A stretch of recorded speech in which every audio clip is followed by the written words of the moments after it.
Standing in the heart of an ancient sacred site, there's a feeling that's hard to put into words, a sensation that the air itself hums with something beyond the ordinary. It's as if the ground beneath your feet pulses with an invisible force, a kind of energy that seems to rise and swirl around you, tugging at something deep within. This isn't just imagination. Many believe it's the work of energy vortexes, mystical points of concentrated energy said to exist in sacred sites across the globe. From the towering pyramids of Egypt to the serene stone circles of England, these vortexes have captured the fascination of historians, spiritual seekers, and even scientists. But what exactly are they? Why did ancient civilizations go to such lengths to build their most sacred spaces around these enigmatic forces? And what secrets do they hold that still resonate with us today? In this journey, we'll explore the science, the spirituality, and the mysteries behind energy vortexes, uncovering how they bridge the gap between ancient wisdom and modern curiosity. Get ready to question what you know about reality, spirituality, and the unseen forces that may have shaped our world since the dawn of time. Long before the rise of modern science, ancient civilizations were already attuned to the subtle energies of the earth. The Egyptians, for instance, built their pyramids not just as tombs for pharaohs but as conduits for cosmic energy. They believed these monumental structures aligned with celestial bodies, channeling the life force of the universe into the physical world. The Great Pyramid of Giza, with its precise geometry and alignment, is often cited as a prime example of how the ancients harnessed what we now call energy vortexes. It's said that standing within its chambers can evoke a profound sense of connection, as if the stones themselves are alive with a hidden power. Similarly, the Mayans of Central America constructed their temples and pyramids with an extraordinary understanding of natural energies. Sites like Chichen Itza were designed to amplify the Earth's magnetic fields, creating spaces where the boundary between the physical and spiritual worlds seemed to blur. For the Mayans, these locations were not just places of worship but portals to communicate with their gods and ancestors. The intricate carvings and alignments of their structures suggest a deep reverence for the forces they believed flowed through these sacred spaces. Across the ocean, the Druids of ancient Britain revered their stone circles as places of immense spiritual power. Stonehenge, with its massive stones arranged in precise patterns, is often linked to the idea of energy vortexes. The Druids saw these circles as meeting points between the earthly and the ethereal, where one could tap into the wisdom of the cosmos. Oral traditions passed down through generations speak of ceremonies conducted during solstices and equinoxes, moments when the energy of these sites was said to be at its peak. What's fascinating is how these diverse cultures, separated by vast distances and centuries, all arrived at similar conclusions about the existence of concentrated energy points. While their interpretations varied, some saw them as gateways to the divine, others as channels for healing or enlightenment. The underlying belief in these forces remained consistent. Ancient texts from Egyptian hieroglyphs to Mayan codices offer glimpses into how these civilizations documented their understanding of energy vortexes, blending mythology with early scientific thought. Over time, the concept of energy vortexes evolved, influenced by the spiritual practices and philosophical ideas of different eras. The Greeks, for example, spoke of pneuma, a life force that permeated the universe, while early alchemists sought to unlock the secrets of Earth's hidden energies. These beliefs laid the groundwork for modern theories that attempt to explain these phenomena through the lens of science.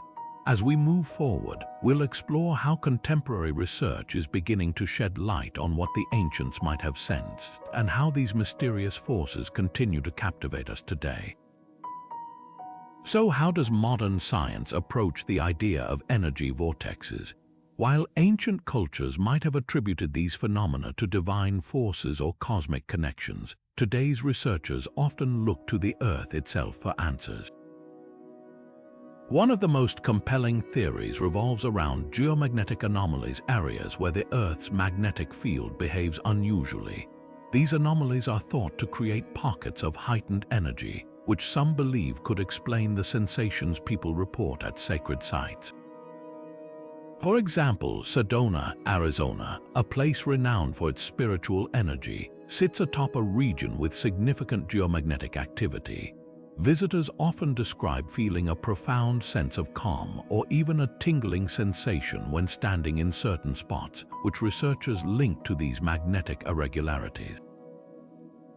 Another fascinating concept tied to energy vortexes is the idea of ley lines, hypothetical alignments of ancient sites and natural landmarks that some believe channel Earth's energy. While the scientific community remains divided on the existence of ley lines, proponents argue that many sacred sites like Stonehenge align along these invisible pathways. Stonehenge, in particular, has been studied extensively for its electromagnetic properties. Researchers using magnetometers have detected unusual energy patterns around the site, especially during solstices and equinoxes. These findings have sparked debates about whether the ancient builders intentionally positioned the stones to amplify or interact with these energies. Of course, not everyone is convinced. Skeptics argue that the sensations people experience at these sites could be psychological, influenced by the power of suggestion or the awe-inspiring nature of the surroundings. After all, standing in the shadow of a towering pyramid or within the circle of ancient stones is bound to evoke strong emotions. And while tools like magnetometers can measure electromagnetic fluctuations, proving a direct link between these readings and the spiritual experiences reported by visitors remains a challenge. Scientists often point out that Earth's magnetic field is constantly shifting, and what might seem like an anomaly could simply be a natural variation. Yet, the mystery deepens when we consider how ancient civilizations could have identified these energy hotspots without the technology we have today. Did they possess a deeper understanding of the Earth's energies, perhaps through intuition or spiritual practices? Or is it possible that they developed tools or techniques now lost to time to detect and harness these forces?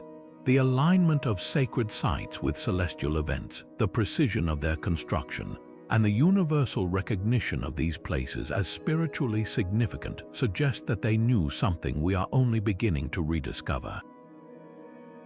As we continue to explore the science behind energy vortexes, one thing becomes clear. These phenomena sit at the intersection of measurable reality and intangible experience. Whether you view them through the lens of spirituality, science, or both, they invite us to reconsider our understanding of the world and our place within it.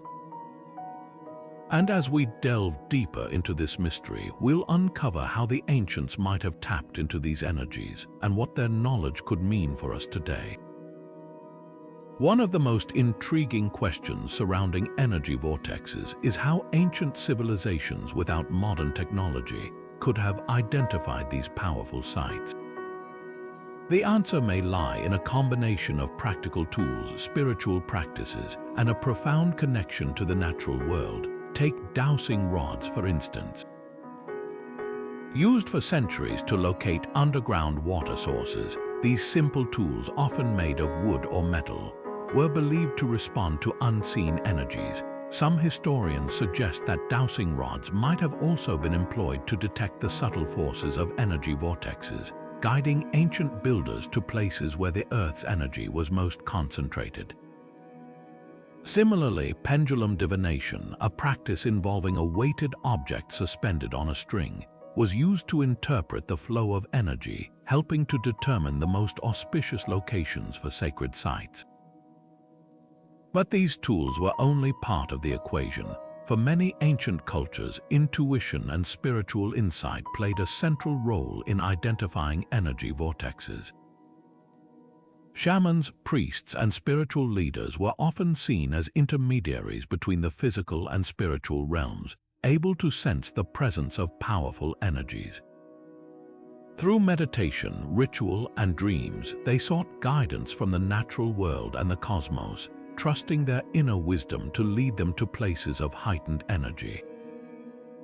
This blend of practical tools and spiritual attunement suggests that the ancients viewed energy vortexes not just as physical phenomena, but as sacred intersections where the material and spiritual worlds converged. Sacred geometry and celestial alignments further underscore the meticulous planning behind these sites. The pyramids of Egypt, for example, are not only architectural marvels but also embodiments of geometric precision.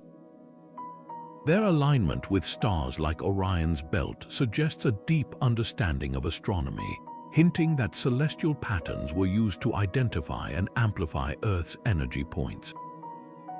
Similarly, the Mayans designed their temples with intricate mathematical ratios, creating structures that resonated with the natural frequencies of the environment. These designs weren't arbitrary, they were deliberate attempts to harmonize with the energies of the universe. Even the placement of stone circles like Stonehenge reflects this careful consideration. The stones are not only aligned with solstices and equinoxes, but also positioned in ways that create specific geometric patterns. Some researchers believe these patterns acted as amplifiers, enhancing the natural energy of the site. The use of sacred geometry and celestial observations wasn't just about aesthetics or symbolism. It was a sophisticated method of harnessing and channeling the Earth's energy. What emerges from these practices is a clear pattern. Ancient cultures didn't stumble upon energy vortexes by chance. They actively sought them out, using a combination of tools, intuition, and knowledge passed down through generations. These sites were chosen with purpose, their locations and designs reflecting a deep understanding of the Earth's energetic landscape. As we continue to explore these ancient methods, we gain not only insight into their world, but also a renewed appreciation for the wisdom they left behind, wisdom that continues to inspire and challenge us today. Sacred geometry isn't just a concept, it's a universal language that ancient civilizations used to unlock the secrets of energy vortexes. At its core, sacred geometry is the study of shapes and patterns that recur throughout nature, from the spirals of seashells to the symmetry of flower petals. These patterns, like the Fibonacci sequence and the golden ratio, are more than just pleasing to the eye. They're believed to hold the key to understanding how energy flows through the world. The ancients saw these geometric principles as blueprints for harmony and balance, and they incorporated them into the design of their most sacred sites, creating structures that could amplify or channel Earth's energy in extraordinary ways. Take the Great Pyramid of Giza, for example. Its base is a near-perfect square, and its sides rise at an angle that corresponds to the golden ratio, a mathematical proportion found in everything from galaxies to the human body. This precise geometry isn't just an architectural feat, it's thought to create a resonance with the Earth's natural energy fields. Some researchers suggest that the pyramid's shape acts as a kind of energy antenna, focusing and magnifying the forces flowing through the site.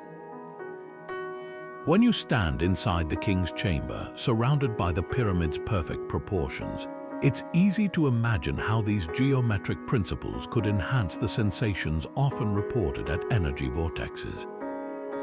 Another striking example is Chartres Cathedral in France, a masterpiece of Gothic architecture. Built over 1,000 years ago, the cathedral is a labyrinth of sacred geometry. Its floor plan incorporates the golden ratio, and its stained glass windows are arranged in patterns that mirror the Fibonacci sequence.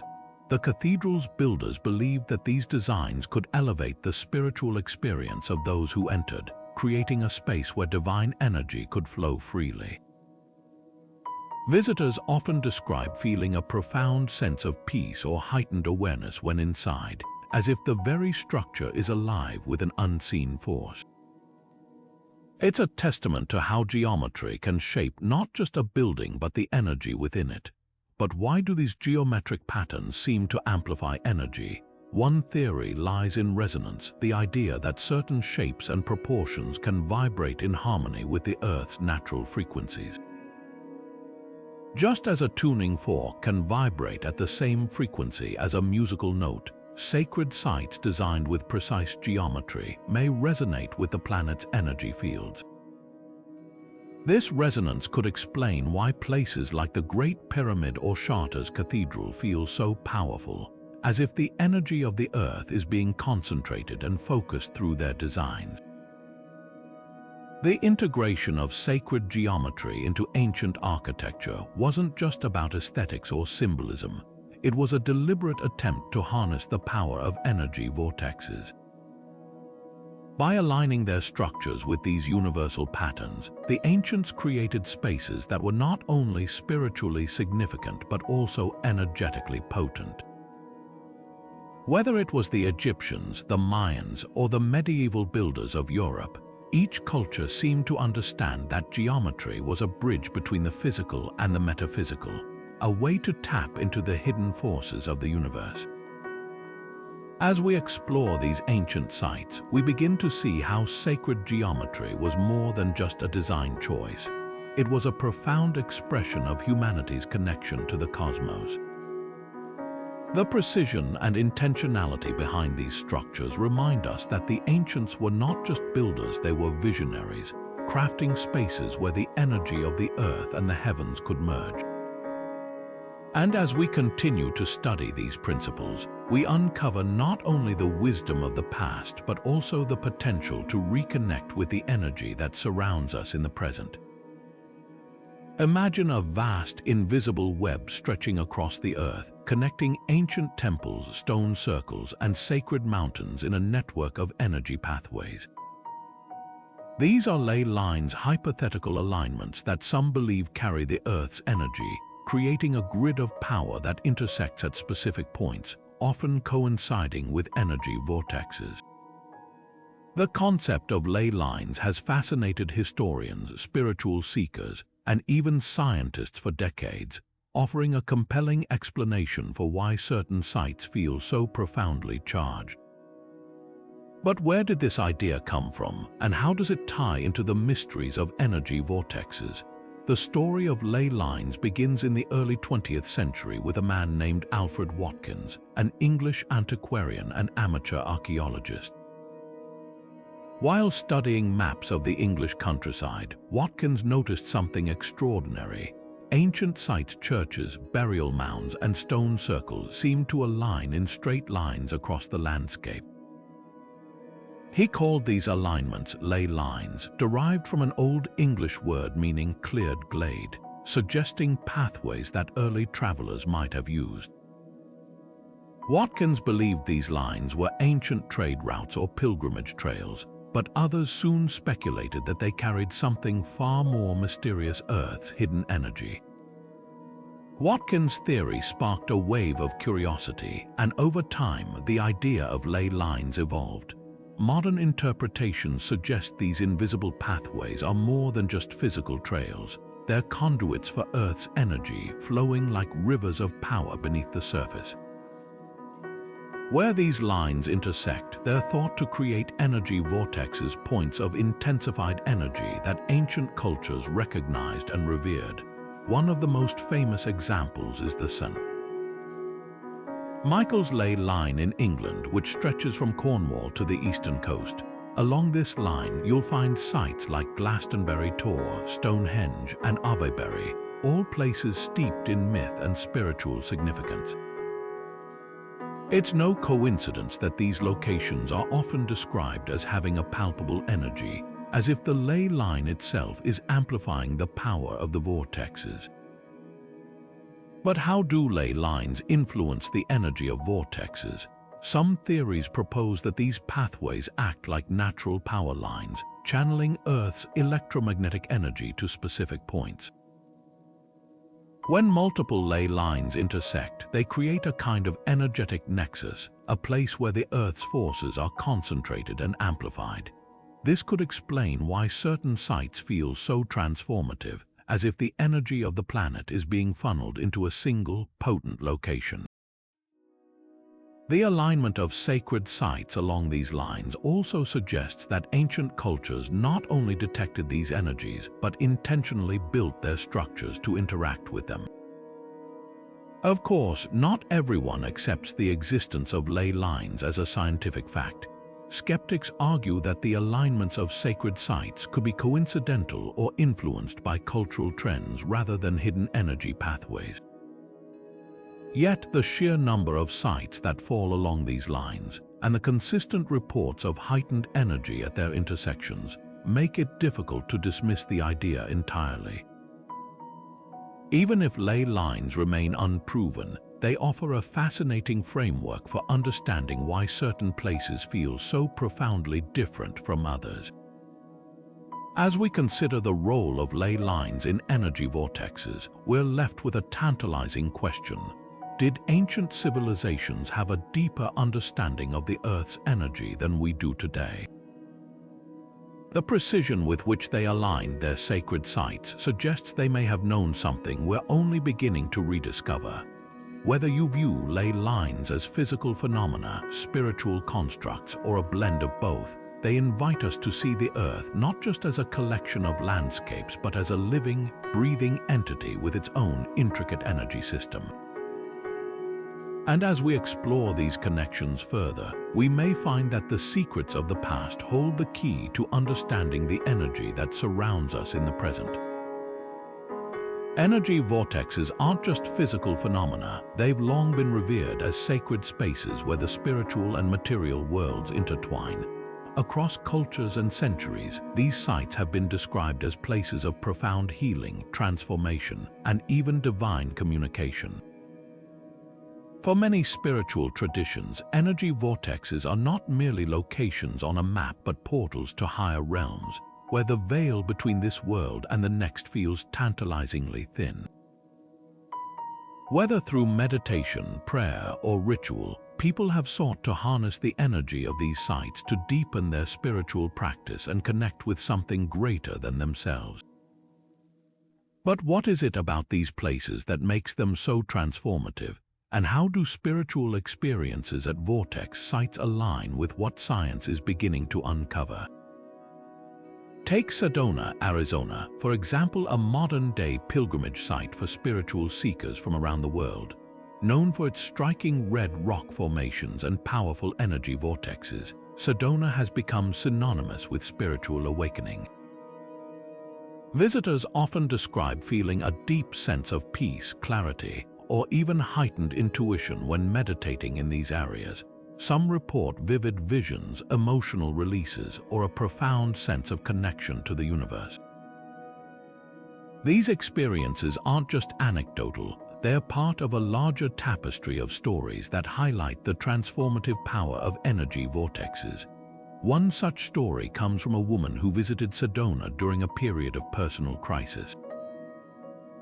After spending time meditating at one of the vortex sites, she described feeling as though a weight had been lifted from her shoulders, leaving her with a renewed sense of purpose and clarity. Stories like these underscore the idea that energy vortexes are more than just geological curiosities, they're places where the soul can heal and grow. But Sedona is just one example. Across the globe, energy vortexes have been central to spiritual practices for millennia. In India, the temples of Varanasi are believed to sit on powerful energy points, where the Ganges River is said to carry the blessings of the gods. Pilgrims flock to these sites to bathe in the sacred waters, believing that the energy of the vortexes can cleanse them of negative karma and bring them closer to enlightenment. Similarly, in the Andes Mountains of Peru, the ancient Inca city of Machu Picchu is thought to be a major energy vortex where the Earth's energy flows most strongly. Shamans and spiritual practitioners still perform ceremonies here, calling on the energy of the site to facilitate healing and spiritual growth. At the heart of these practices is a shared belief that energy vortexes are places where the boundaries between the physical and spiritual worlds dissolve. Through meditation, prayer, or ritual, individuals can tap into this energy to achieve states of heightened awareness, emotional release, or even mystical experiences. For some, this might mean sitting in silent contemplation, allowing the energy of the site to guide their thoughts and emotions. For others, it might involve more structured rituals such as chanting, drumming, or offering prayers to the spirits of the land. Regardless of the method, the goal is the same: to align oneself with the energy of the vortex and, in doing so, to transform on a deep spiritual level. What's fascinating is how these spiritual experiences often align with scientific findings about energy vortexes.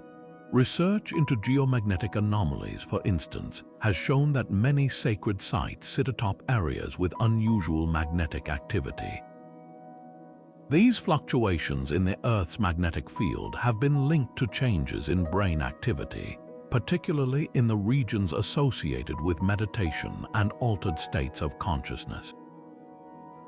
In other words, the sense of peace or heightened awareness that people report at energy vortexes might have a scientific basis. Studies using EEG machines have shown that meditating in areas with strong geomagnetic activity can lead to brainwave patterns associated with deep relaxation and spiritual experiences. This suggests that the spiritual significance of energy vortexes isn't just a matter of belief. It's something that can be observed and measured. As we explore the intersection of spirituality and science, one thing becomes clear: energy vortexes are more than just physical or spiritual phenomena. They're places where the boundaries between the seen and unseen, the measurable and the mystical, blur together. Whether you approach them as a scientist, a spiritual seeker, or simply a curious observer, these sites invite us to reconsider what we know about the world and our place within it. And as we continue to uncover the mysteries of energy vortexes, we may find that the wisdom of the ancients holds the key to understanding not just the Earth's energy, but the very nature of our own consciousness. The idea that energy vortexes hold healing properties isn't just a modern spiritual claim, it's a belief that stretches back through the ages, woven into the fabric of countless cultures. From the misty peaks of Mount Shasta to the sunlit terraces of Machu Picchu, these sites have been revered as places where the body, mind, and spirit can find renewal. But what exactly makes these locations so transformative? For many, the answer lies in the unique energy that seems to permeate these places, offering a sense of balance and restoration that often feels inexplicable yet undeniably real. Take Mount Shasta in California, for example. This towering volcanic peak is often described as one of the most potent energy vortexes in the world. Visitors to the mountain often report profound experiences. Some speak of physical ailments easing after spending time in its forests, while others describe emotional breakthroughs, as if the mountain's energy helped them release long-held pain or trauma. One story tells of a woman who struggled with chronic pain for years. After meditating near the mountain's sacred springs, she felt a sudden, overwhelming sense of warmth and lightness, as if her pain had been lifted away. While these accounts are anecdotal, they speak to a recurring theme: that energy vortexes can act as catalysts for healing, both physical and emotional. Machu Picchu, perched high in the Andes, offers another compelling example. For the Inca, this ancient city was more than just a fortress. It was a spiritual sanctuary, a place where the Earth's energy was believed to be at its most potent. Modern visitors often describe feeling a deep sense of peace and clarity when walking its stone pathways, as if the site's energy is gently recalibrating their own. Some even claim that their chronic conditions, such as migraines or joint pain, temporarily subside while they're there. While science has yet to fully explain these experiences, they align with the idea that energy vortexes can influence our well-being in profound ways. But how do these healing properties work? Many believe that energy healing practices like Reiki or crystal therapy can amplify the effects of vortexes. Reiki, for instance, is based on the idea that practitioners can channel universal life force energy to promote healing. When performed at an energy vortex, the practice is thought to be even more potent, as the natural energy of the site synergizes with the practitioner's intent.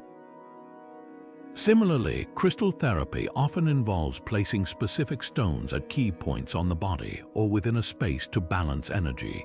At vortex sites, crystals are believed to absorb and magnify the Earth's energy, enhancing their healing potential.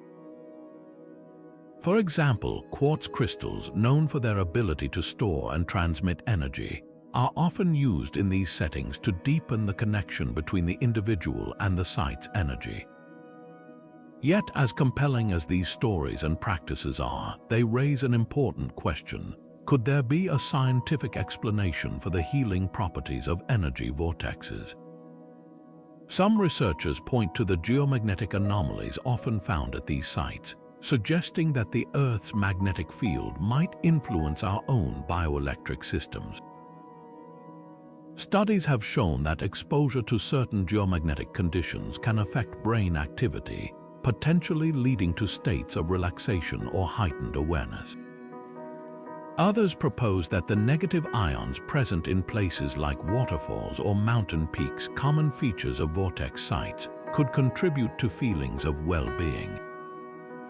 Negative ions are known to boost serotonin levels, which can improve mood and reduce stress. Still, the mystery remains.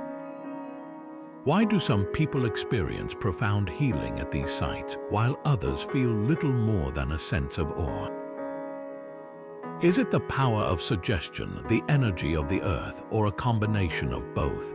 As we continue to explore these questions, one thing becomes clear. Whether through ancient wisdom or modern science, energy vortexes offer a unique lens through which to understand the intricate relationship between our bodies, our minds, and the world around us. And as we delve deeper into their mysteries, we may find that the healing power of these sites lies not just in their energy, but in their ability to remind us of our own potential for renewal and growth. Crystals have long been associated with energy vortexes, often described as the Earth's natural amplifiers.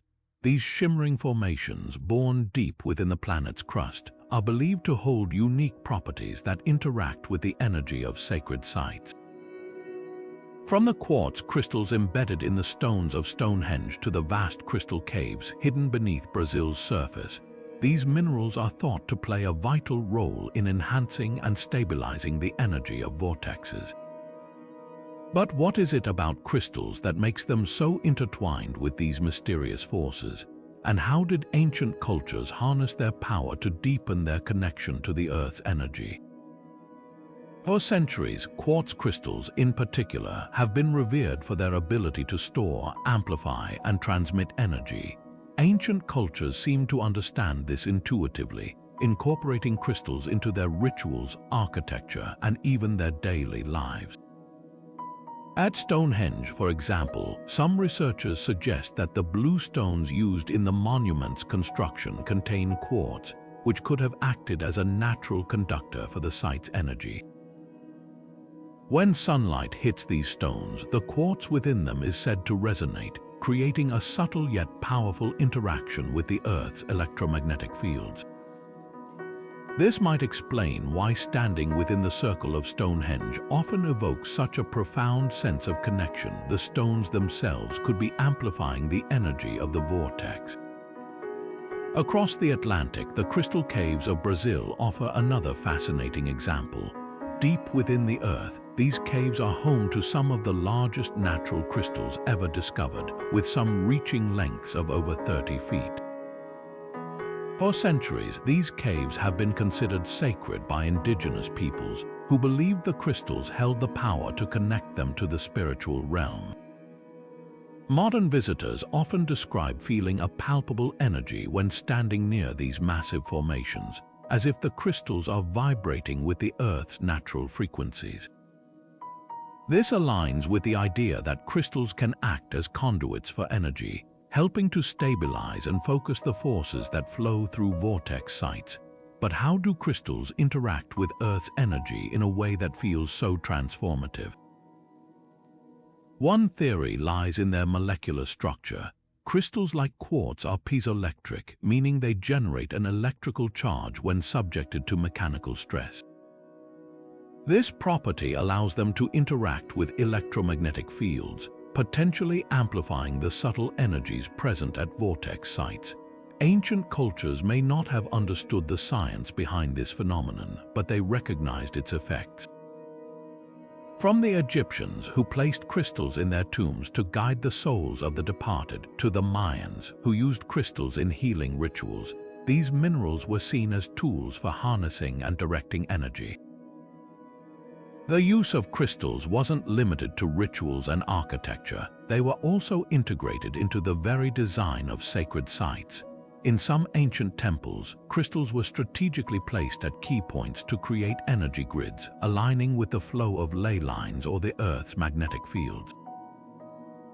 These grids were believed to enhance the power of the vortex, creating spaces where the spiritual and physical worlds could merge more seamlessly. Whether through intentional placement or natural occurrence, crystals seem to have played a central role in shaping the energetic landscape of these sites. As we explore the relationship between crystals and energy vortexes, one question arises: could these minerals interact with Earth's electromagnetic fields in ways we're only beginning to understand?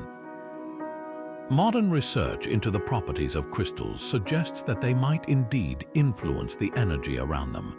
Studies have shown that certain crystals can emit measurable frequencies, which could interact with the Earth's natural vibrations.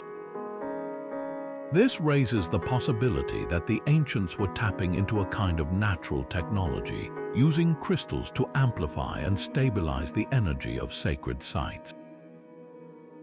What's clear is that crystals are more than just geological curiosities. They're a bridge between the seen and unseen, the physical and the metaphysical.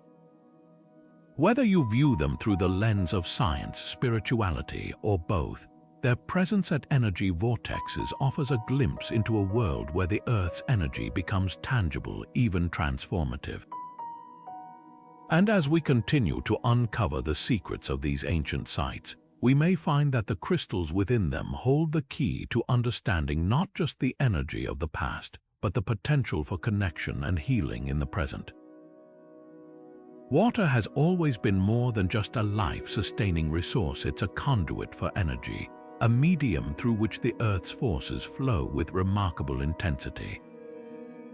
In the context of energy vortexes, water plays a crucial role, acting as both a transmitter and amplifier of the subtle energies that ancient cultures revered.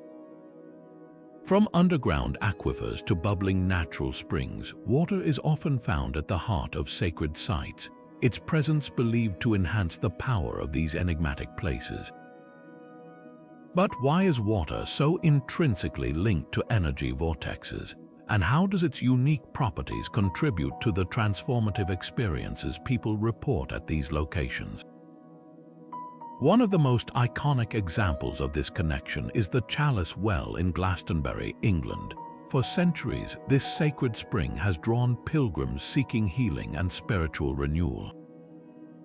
The water, tinged with iron oxide, flows a deep red, earning it the nickname the Blood Spring. Legend has it that this well is connected to the Holy Grail, the cup said to have caught the blood of Christ. But beyond its mythical associations, the Chalice Well is also known for its palpable energy.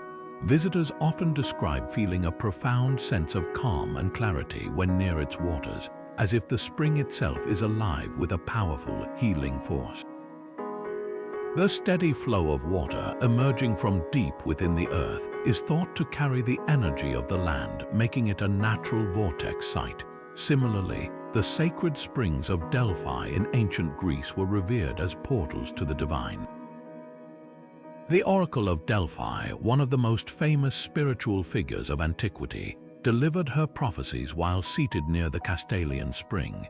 The Greeks believed that the spring's waters were imbued with the wisdom of the gods, and drinking from them could grant insight and clarity. Today, visitors to Delphi still feel the magnetic pull of these waters, as if the energy of the ancient world lingers in their flow. The connection between water and spiritual energy is a recurring theme across cultures, suggesting that there's something inherently powerful about this element.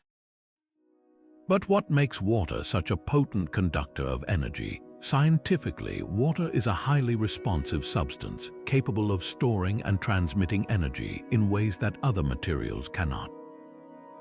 Its molecular structure allows it to absorb electromagnetic frequencies, which could explain why water at vortex sites often feels charged with energy. Some researchers propose that underground aquifers, which feed many sacred springs, act like natural batteries, storing Earth's energy and releasing it through the water's flow. When this water surfaces, it carries with it the accumulated energy of the land, creating a vortex of heightened power. The role of water in energy vortexes isn't limited to its physical properties, it's also deeply symbolic. Across cultures, water is seen as a symbol of purification, renewal, and life itself. Its ability to flow, adapt, and transform mirrors the qualities often associated with spiritual growth.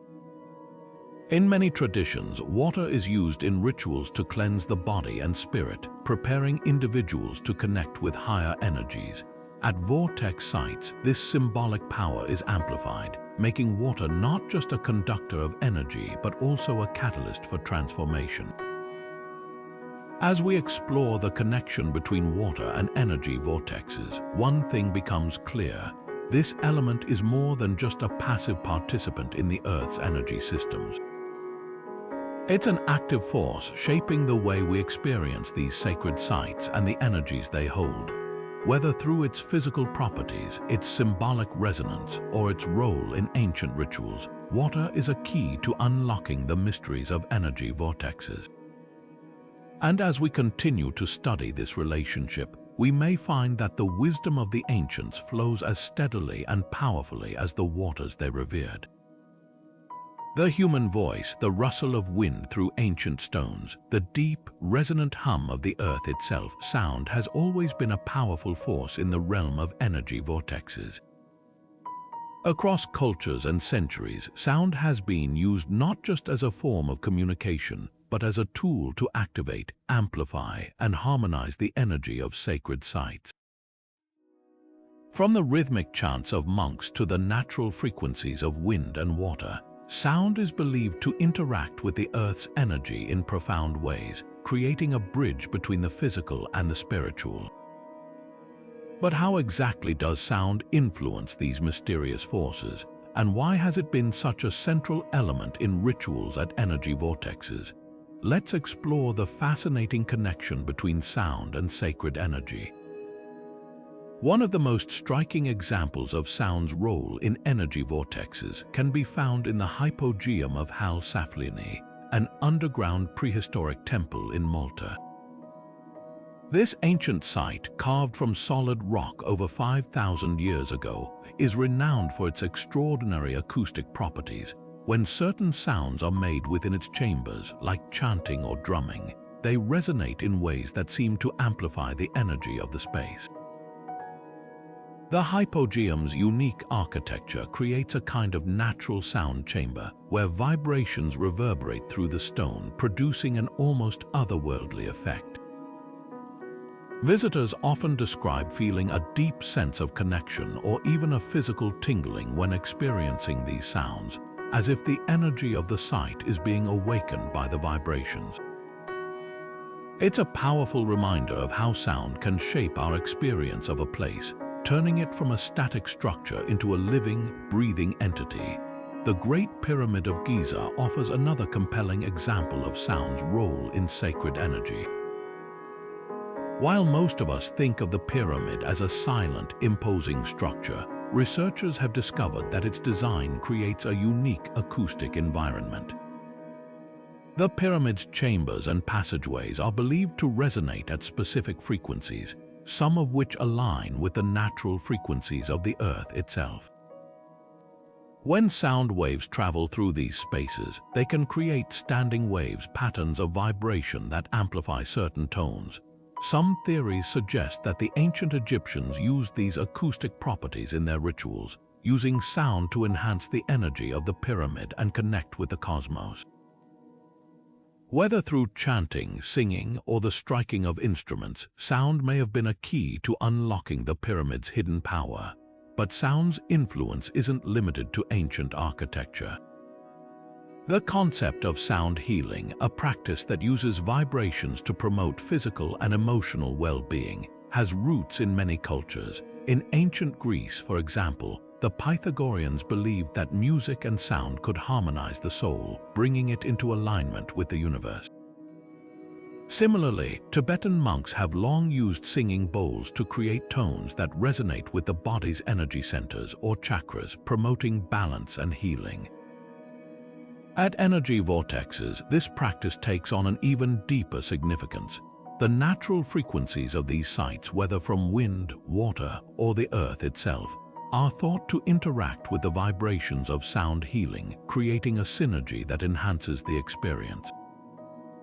For example, at Sedona's vortex sites, sound healers often use crystal bowls or drums to attune participants to the energy of the land, creating a sense of harmony and connection. So how does sound interact with the energy of these sites? One theory lies in the concept of resonance, the idea that vibrations can align and amplify each other. When sound waves travel through a space, they can interact with the Earth's natural frequencies, creating patterns of vibration that enhance the energy of the site. This might explain why certain sounds, like chanting or drumming, feel so powerful at sacred locations. They're not just creating noise, they're tapping into the underlying energy of the place, amplifying it and making it more accessible to those who are present. It's a kind of energetic conversation where sound becomes a language that connects us to the earth and to each other. As we consider the role of sound in energy vortexes, we're reminded of how deeply interconnected our world truly is. From the ancient hypogeum to the towering pyramids of Egypt, sound has been a constant thread, weaving together the physical and the spiritual in ways that still resonate with us today. Whether through the hum of a singing bowl, the echo of a chant, or the whisper of the wind through ancient stones, sound invites us to listen, not just with our ears but with our entire being. And as we explore these mysteries, we may find that the energy of these sacred sites speaks not just to our minds but to our souls. Light has always been a symbol of clarity, vitality, and connection, qualities that resonate deeply with the mysteries of energy vortexes. But light isn't just a metaphor in these sacred spaces. It's a tangible force, one that ancient cultures harnessed to amplify the energy of their most revered sites. From the precise alignment of temples with the sun's rays to the dramatic interplay of light and shadow during solstices and equinoxes, light has played a central role in activating and enhancing the power of energy vortexes. So, how does light interact with these sites, and why did ancient civilizations place so much importance on its presence? Let's shed some light on this fascinating connection. One of the most striking examples of light's role in energy vortexes can be found at Newgrange, a prehistoric monument in Ireland. Built over 5,000 years ago, this ancient passage tomb is designed to capture the sunlight in a breathtaking way. During the winter solstice, the shortest day of the year, a narrow beam of light enters through a specially constructed roof box and travels down the tomb's long passageway, illuminating the inner chamber for just a few minutes. This phenomenon isn't just a feat of ancient engineering. It's a profound statement about the relationship between light and energy. For the people who built Newgrange, this moment was more than a celestial event. It was a time when the boundary between the physical and spiritual worlds seemed to dissolve as the light brought life and energy into the heart of the tomb. The solstice alignment wasn't just a celebration of the sun's return. It was a way to activate the site's energy, connecting the living with the ancestors and the cosmos. Similarly, the ancient Mayans of Chichen Itza designed their temples to interact with light in extraordinary ways. During the spring and autumn equinoxes, the setting sun casts a shadow on the steps of the El Castillo pyramid, creating the illusion of a serpent slithering down the structure. This feathered serpent, associated with the Mayan god Kukulkan, was seen as a manifestation of divine energy, a sign that the earth and the heavens were in harmony. The alignment of the pyramid with the sun wasn't just symbolic, it was a deliberate attempt to channel the energy of the equinox, a time when day and night are in perfect balance. For the Mayans, this balance was key to accessing the power of the vortex, creating a moment of heightened spiritual energy. But why did these ancient cultures place such importance on light? One reason lies in its dual nature. Light is both a physical and a spiritual force. Scientifically, light carries energy in the form of photons, particles that interact with matter in ways we're still exploring. At sacred sites, this energy could amplify the natural frequencies of the earth, creating a resonance that enhances the site's power. Spiritually, light has long been associated with enlightenment, clarity, and divine presence. In many traditions, light is seen as a bridge between the material and the immaterial, a way to connect with higher realms of consciousness. At energy vortexes, this dual role makes light a powerful tool for activating and harmonizing the site's energy. The interplay of light and shadow also plays a crucial role in how we experience these sacred spaces. The shifting patterns of sunlight, from the golden rays of dawn to the soft glow of twilight, create a dynamic energy that changes throughout the day. At Stonehenge, for example, the stones cast long, intricate shadows that shift with the sun's movement, creating a sense of movement and transformation. This interplay isn't just aesthetic, it's a reminder that energy vortexes are living, dynamic systems, shaped by the rhythms of the natural world. The light doesn't just illuminate these sites, it brings them to life, infusing them with a sense of vitality and connection. As we explore the role of light in energy vortexes, it's clear that this element is more than just a backdrop, it's a key player in the story of these sacred sites. Whether through the dramatic alignment of solstices and equinoxes or the subtle interplay of light and shadow, light has the power to activate, enhance, and transform the energy of these places. It's a reminder that the mysteries of energy vortexes aren't just hidden beneath our feet, they're all around us, waiting to be illuminated. And as we continue to uncover these connections, we may find that the light of the ancients still shines brightly, guiding us toward a deeper understanding of the world and our place within it. The Earth's magnetic field is often described as an invisible shield, protecting us from solar radiation and guiding migratory birds across vast distances. But could this magnetic force also be the key to understanding the mysteries of energy vortexes? Many researchers believe that the Earth's magnetic field plays a crucial role in creating the unique energy found at sacred sites.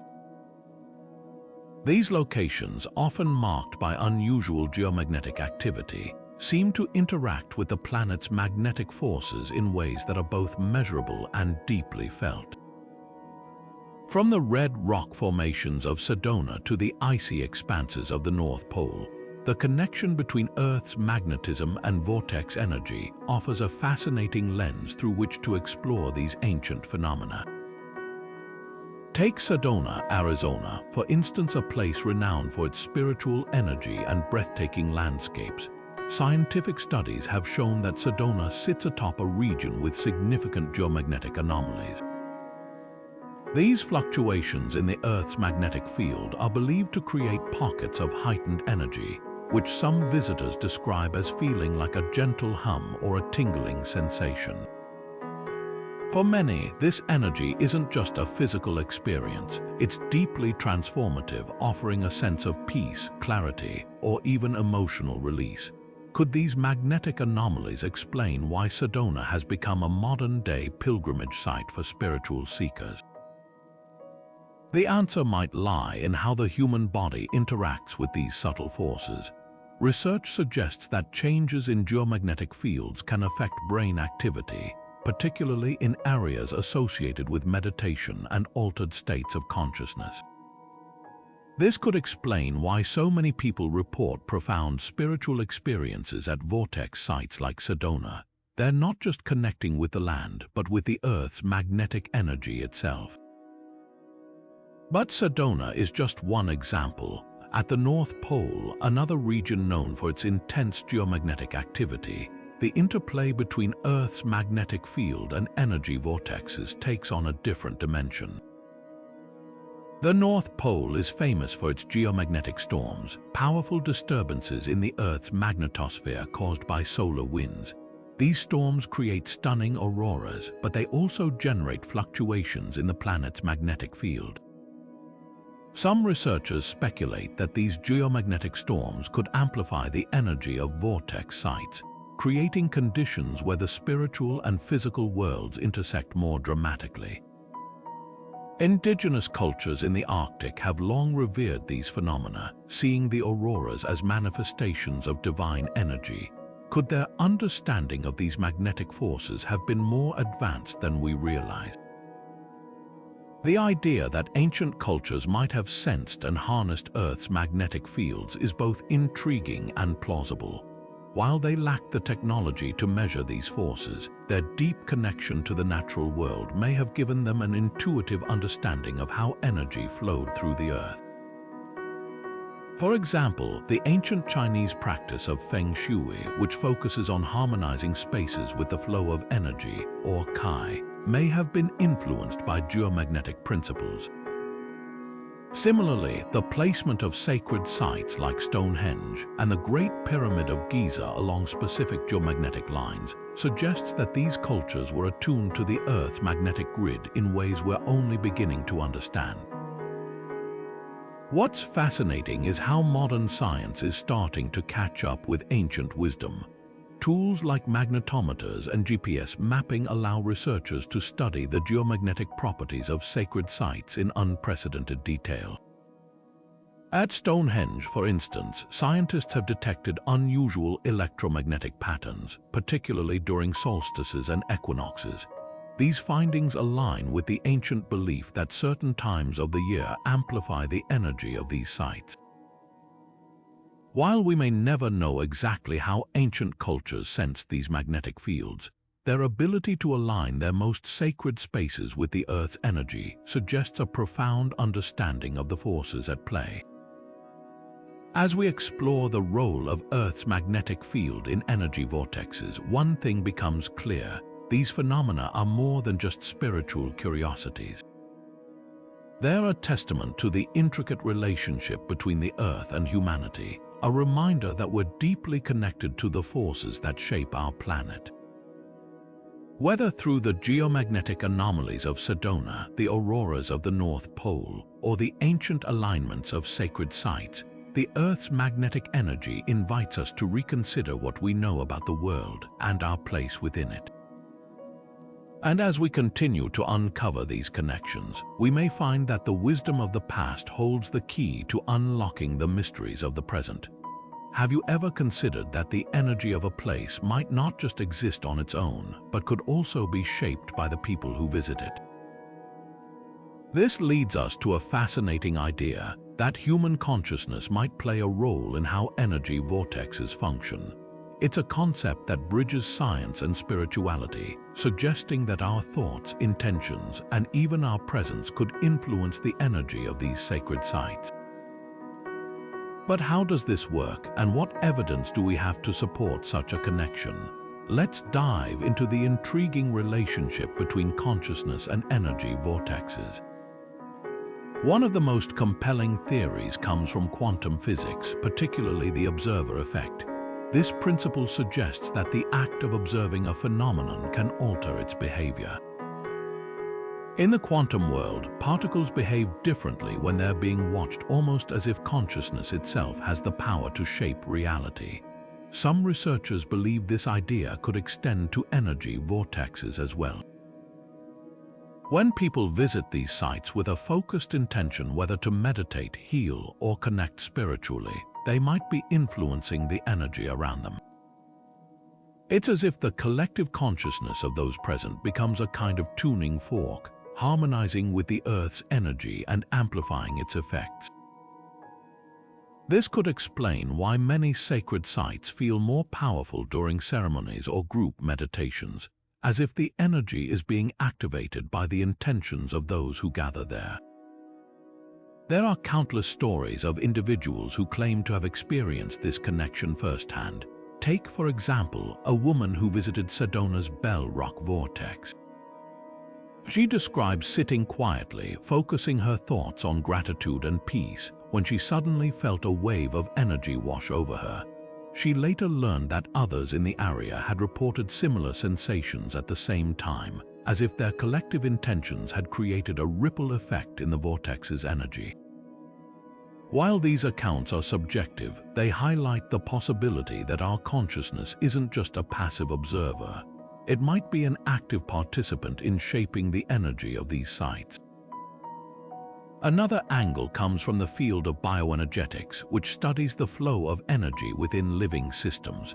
Some researchers propose that human energy fields, often referred to as auras, can interact with the Earth's energy fields. When we enter a vortex site, our personal energy might resonate with the site's natural frequencies, creating a feedback loop that amplifies both. This could explain why some people feel more energized or spiritually attuned after spending time at these locations.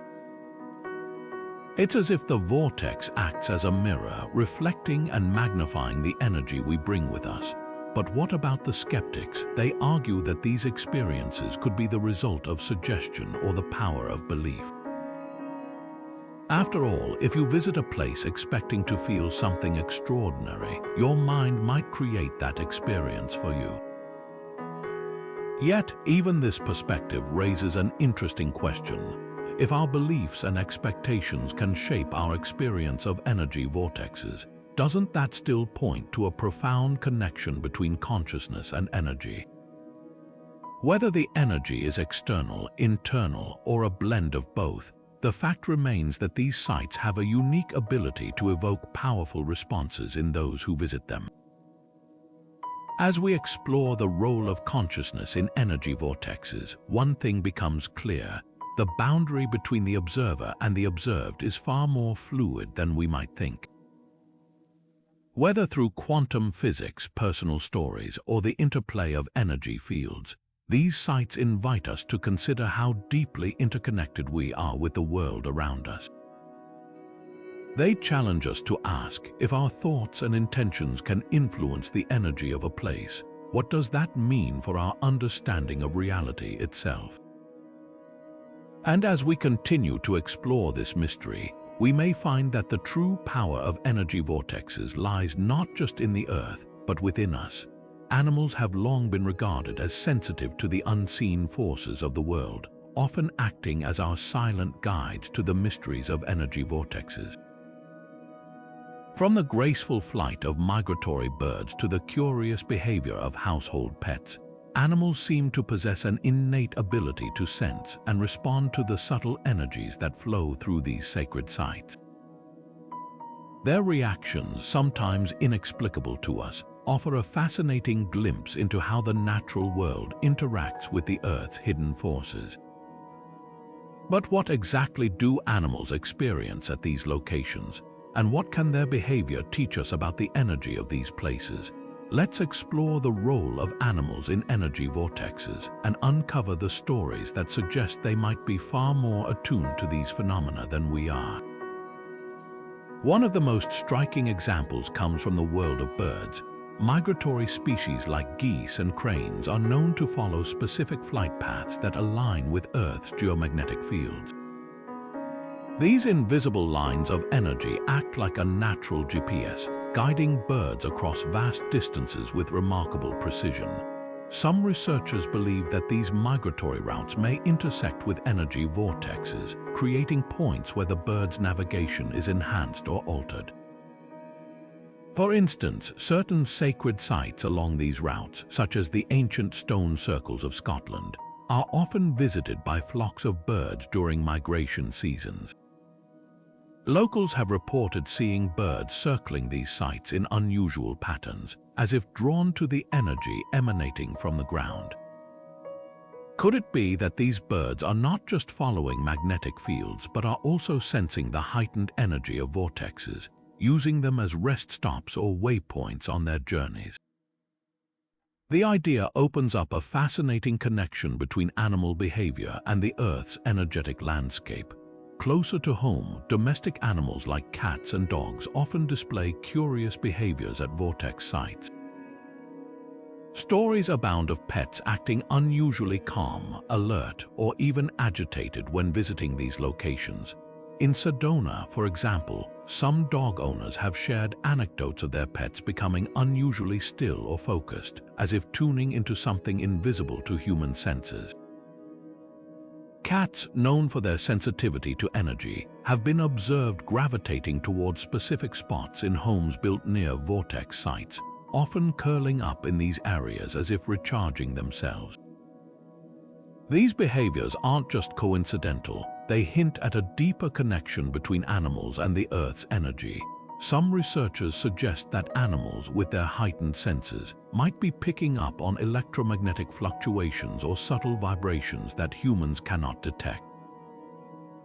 Their reactions could be a window into the unseen world of energy vortexes, offering clues about how these forces operate. Even livestock and wild animals seem to respond to the energy of these sites. In Ireland, near the ancient hill of Tara, a place steeped in myth and believed to be a major energy vortex, farmers have reported that their cattle and sheep often gather in specific areas, seemingly drawn to the energy of the land. Similarly, in the Andes, llamas have been observed congregating near sacred sites like Machu Picchu, as if sensing the spiritual significance of these places. These behaviors aren't limited to a single species or region. They appear across cultures and continents, suggesting a universal sensitivity among animals to the Earth's energy. What's particularly intriguing is how animals' reactions to energy vortexes often mirror the experiences reported by humans. Just as people describe feelings of peace, clarity, or heightened awareness at these sites, animals seem to exhibit similar responses, albeit in their own ways. A dog might lie down quietly, a cat might purr contentedly, or a bird might circle a site with an air of purpose. These parallels suggest that energy vortexes aren't just a human construct but a phenomenon that resonates across the natural world. Animals unburdened by the distractions of modern life might be more in tune with these energies, acting as living barometers of the Earth's hidden forces. As we consider the role of animals in energy vortexes, one question arises: could their sensitivity to these energies hold lessons for us? Perhaps their ability to sense and interact with the Earth's subtle forces is a reminder of how deeply connected we all are to the natural world. While we may rely on technology and scientific instruments to measure energy, animals remind us that intuition and awareness can be just as powerful. Their behavior invites us to slow down, observe, and perhaps rediscover our own ability to sense the unseen. The stories of animals and energy vortexes aren't just fascinating anecdotes, they're a call to explore the world with fresh eyes. Whether through the flight of a bird, the stillness of a cat, or the gathering of a herd, animals offer us a unique perspective on the Earth's energy. And as we continue to study these connections, we may find that the true mystery of energy vortexes isn't just about the Earth itself, but about the living beings who share its energy. Through their eyes, we might just catch a glimpse of the invisible forces that shape our world. Step into any energy vortex, and you'll likely notice something extraordinary about the plant life. From twisted juniper trees clinging to the red rocks of Sedona to lush medicinal herbs thriving near sacred springs, plants seem to respond to these sites in ways that defy ordinary explanation. Some appear to grow in unusual patterns, while others radiate a vitality that feels almost palpable. But what is it about these locations that seems to nurture plant life so profoundly? And could plants themselves be more than just passive inhabitants? Could they be active participants in the energy of these sacred spaces? One of the most striking examples of this phenomenon can be found in Sedona's famous twisted juniper trees. These gnarled, resilient plants grow in seemingly impossible conditions, their roots gripping the rocky terrain as their branches twist and curl in mesmerizing patterns. Locals and visitors alike often describe these trees as if they're alive with energy, their contorted shapes reflecting the swirling forces of the vortexes they inhabit. Some even believe the trees absorb and store the energy of the land, acting as natural conduits for the site's power.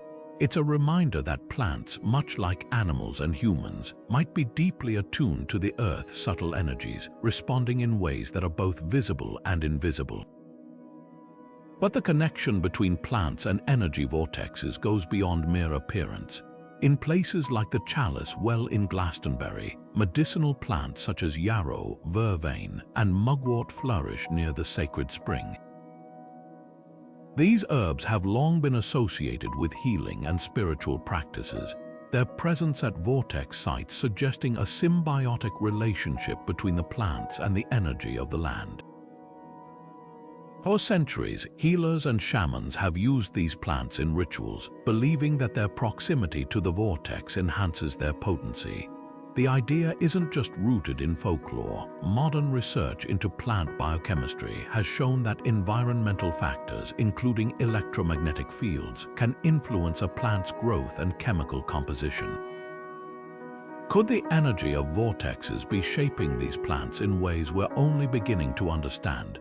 This brings us to the intriguing concept of plant consciousness. While it might sound like something out of science fiction, the idea that plants possess a form of awareness has gained traction in recent years.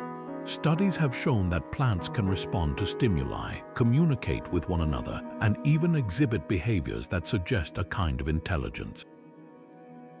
At energy vortexes, this sensitivity might be amplified, allowing plants to interact with the Earth's energy in ways that are still largely mysterious. For example, some researchers propose that plants at these sites might act as biofeedback systems, absorbing and redistributing energy to maintain balance within the vortex. It's a fascinating possibility, one that blurs the line between the animate and the inanimate, suggesting that plants are far more dynamic than we've traditionally believed. The role of plants in energy vortexes isn't just about their individual behavior. It's also about how they contribute to the overall energy of the site. In many traditions, trees and plants are seen as living bridges between the earth and the heavens, their roots anchoring them to the land while their branches reach toward the sky. This dual connection makes them natural amplifiers of energy, capable of channeling the forces of the vortex in ways that enhance its power. At sacred groves like the one surrounding the Oracle of Delphi, the presence of ancient trees was believed to elevate the spiritual energy of the site, creating a space where the divine could be more readily accessed. Even today, walking through a grove of old-growth trees can evoke a sense of awe and reverence, as if the plants themselves are guardians of the Earth's energy. As we explore the role of plants in energy vortexes, one thing becomes clear: these living beings are far more than just scenery. They're active participants in the energy of these sites, shaping and being shaped by the forces that flow through them. Whether through their unusual growth patterns, their medicinal properties, or their potential for consciousness, plants remind us that the Earth's energy is a dynamic, interconnected system, one that we're only beginning to understand. And as we continue to study these connections, we may find that the true power of energy vortexes lies not just in the land, but in the life that grows upon it. Have you ever noticed how the weather at certain sacred sites seems to have a mind of its own? One moment, the sky is clear and serene. The next, a sudden storm rolls in, as if the atmosphere itself is responding to something unseen. This brings us to a fascinating aspect of energy vortexes, the way they appear to influence weather patterns. From sudden temperature shifts to dramatic lightning displays, the weather at these locations often feels as charged and unpredictable as the energy they're known for. But what's behind these phenomena, and how do they connect to the mysterious forces of vortexes? Let's take a closer look. Glastonbury Tor, one of England's most iconic sacred sites, is a perfect example of this connection. Rising dramatically from the Somerset landscape, the Tor is often shrouded in a thick, swirling mist that locals describe as almost otherworldly. This mist doesn't behave like ordinary fog. It seems to cling to the hill in strange, spiraling patterns, as if the Tor itself is drawing it in. Some believe this phenomenon is tied to the site's energy vortex, with the mist acting as a visible manifestation of the swirling forces beneath the surface. Whether you see it as a coincidence or something more profound, the weather around Glastonbury Tor adds to its mystique, creating an atmosphere that feels both ancient and alive. Across the Atlantic, Mount Shasta in California offers another striking example. This towering volcanic peak is famous not just for its spiritual energy but also for its dramatic weather. Visitors often report sudden, intense storms that seem to appear out of nowhere, with lightning strikes illuminating the mountain's snowy slopes. Some even claim that the lightning seems to target specific areas of the mountain, as if drawn to the energy vortexes that are said to reside there. These storms, while awe-inspiring, also raise questions about how the Earth's energy might interact with the atmosphere. Could the electrical activity of a vortex somehow attract or amplify these natural phenomena?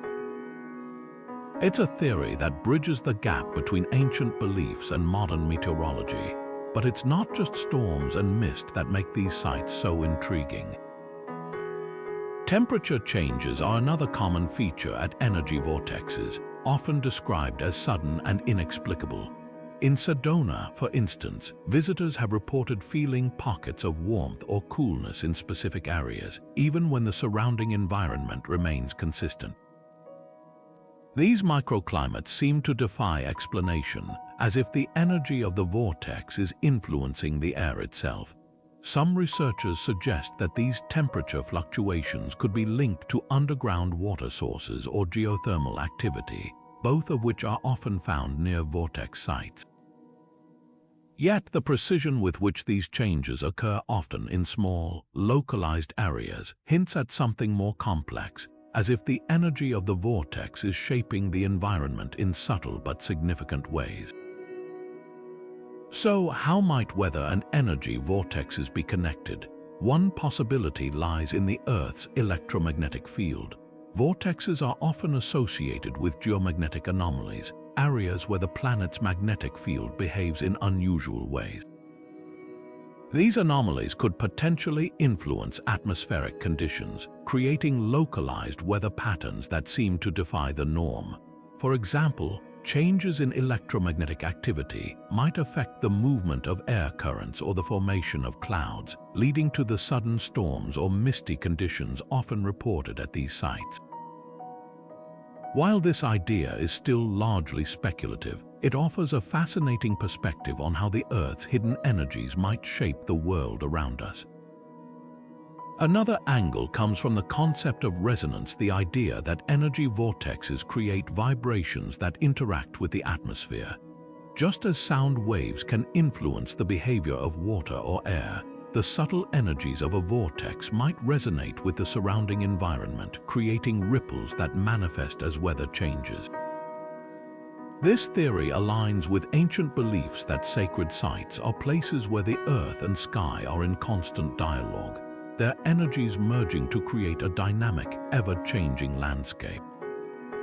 As we explore the relationship between weather and energy vortexes, one thing becomes clear: these phenomena are more than just curiosities.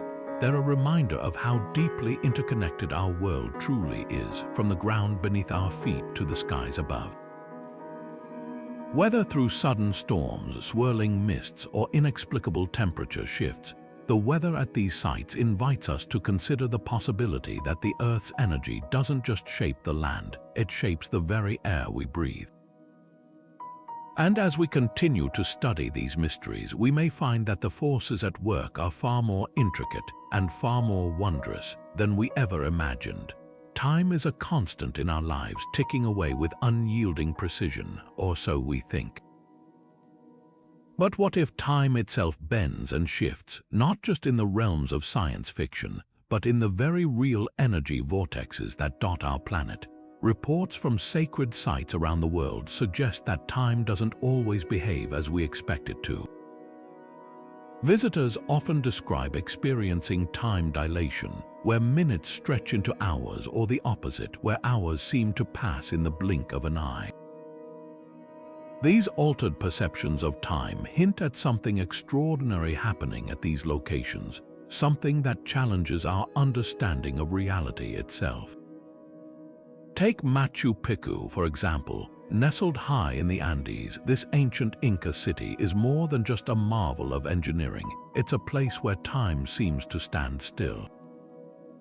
Visitors frequently describe a sense of timelessness, as if the modern world fades away and they're transported to another era. The stillness of the air, the quiet rustle of the wind through the ruins, and the way the sunlight dances on the ancient stones all contribute to this feeling. But is it just the atmosphere, or could there be something more at play? Some suggest that the energy vortexes at Machu Picchu create a kind of temporal bubble where the usual rules of time don't apply. It's as if the site exists outside of time, offering a glimpse into a world where past, present, and future blur together. On the other end of the spectrum is the Bermuda Triangle, a place infamous for its mysterious disappearances and strange phenomena. While much of the focus has been on the ships and planes that vanish without a trace, there's another curious aspect to this region: reports of distorted time perception. Pilots and sailors have described losing track of time, their instruments malfunctioning, and their sense of direction thrown into disarray. Some have even claimed to experience time lapses where hours or even days seem to vanish in an instant. Could these anomalies be linked to the energy vortexes that some believe exist within the triangle? Theories abound, from electromagnetic interference to gravitational anomalies, but one thing is clear: the Bermuda Triangle challenges our understanding of how time and space interact. To make sense of these phenomena, we can turn to Einstein's theory of relativity, which suggests that time is not as rigid as we perceive it to be. According to relativity, time can dilate or contract depending on factors like gravity and velocity. While these effects are typically observed in extreme conditions, like near a black hole or at speeds approaching light, could the energy vortexes at sacred sites create similar conditions on a smaller scale? Some researchers propose that the intense geomagnetic activity at these locations might warp the fabric of spacetime, creating localized distortions that alter our perception of time. It's a fascinating idea, one that bridges the gap between ancient mysticism and modern physics. But how does this interaction between time and energy manifest in practical terms? At energy vortexes, the heightened energy fields might influence our brain waves, slowing down or speeding up our internal clocks. This could explain why some visitors feel as though time has stopped, while others experience a rush of clarity and focus that makes hours feel like minutes. The connection between time and energy is a delicate dance, one that reflects the intricate interplay between the physical world and our perception of it. As we explore the role of time in energy vortexes, we're reminded that these sites are more than just physical locations. They're gateways to a deeper understanding of the universe. Whether through the timeless stillness of Machu Picchu or the chaotic distortions of the Bermuda Triangle, these places invite us to question what we know about time, energy, and the forces that shape our reality. And as we continue to unravel these mysteries, we may find that the true power of energy vortexes lies not just in their ability to alter our perception of time, but in their capacity to expand our understanding of the cosmos itself. Dreams have always been a gateway to the mysterious, a realm where the boundaries of reality seem to dissolve. But what if the places we dream about, or even the dreams themselves, could be influenced by the energy of vortexes? Across cultures and centuries, there's a recurring belief that certain locations, particularly those marked by powerful energy vortexes, can amplify or alter our dream experiences. From the vivid visions of ancient dream temples to the prophetic dreams reported at modern-day sacred sites, the connection between dreams and energy vortexes offers a fascinating glimpse into how these forces might shape our inner worlds. Take the dream temples of ancient Greece, for example. These sacred spaces, dedicated to Asclepius, the god of healing, were places where people would go to seek guidance through dreams. Pilgrims would undergo a ritual known as dream incubation, a practice where they would sleep within the temple, often after fasting or performing specific ceremonies, in hopes of receiving a message from the divine. The temples themselves were often built at sites believed to hold powerful energy, places where the veil between the physical and spiritual worlds was thought to be thinnest. Dreams experienced in these spaces were said to be unusually vivid, sometimes even prophetic, offering insights that could heal the body or guide the soul. It's as if the energy of the vortex acted as a catalyst, unlocking the deeper layers of the mind and connecting the dreamer to something beyond themselves. Fast forward to today, and similar experiences are reported at places like Sedona, Arizona. Visitors to Sedona's vortex sites often describe having dreams that feel more intense, more real than their usual nighttime imaginings. Some recount dreams filled with vivid colors or symbols, while others wake with a sense of clarity or purpose, as if the dream has delivered a message they were meant to receive. One woman shared a story of visiting Sedona's Cathedral Rock vortex and having a dream that felt more like a journey. In the dream, she found herself walking through a luminous landscape, guided by a voice that seemed to come from the rocks themselves. When she woke, she felt as though she had been given a new direction in life, one that aligned with her deepest desires. Stories like these suggest that the energy of vortexes might act as a bridge, connecting the dreamer to a deeper, more intuitive understanding of themselves and the world around them. But how does this connection between dreams and energy vortexes work? One theory lies in the idea of resonance, the notion that the energy of a vortex can synchronize with the brain's natural frequencies, particularly those associated with the dream state. During REM sleep, our brainwaves shift into patterns that are more open to creativity, intuition, and emotional processing. At a vortex site, the heightened energy fields might amplify these frequencies, creating a kind of feedback loop that enhances the dream experience. This could explain why dreams at these locations often feel so vivid or meaningful, as if the energy of the vortex is interacting with the dreamer's subconscious in profound ways. Another angle comes from the concept of dream incubation, a practice that dates back to ancient times but still resonates today.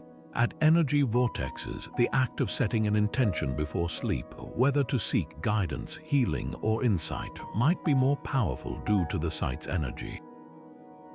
The vortex could act as a magnifier, intensifying the dreamer's focus and opening pathways to the subconscious that might otherwise remain closed.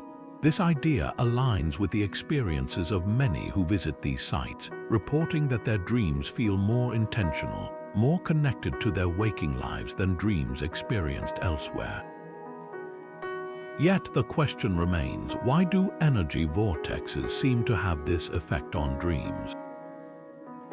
Could it be the geomagnetic anomalies often found at these sites influencing brain activity? Or is there something more elusive at play, a kind of spiritual energy that transcends the physical? The answer might lie somewhere in between, blending ancient wisdom with modern science to create a fuller picture of how dreams and energy interact.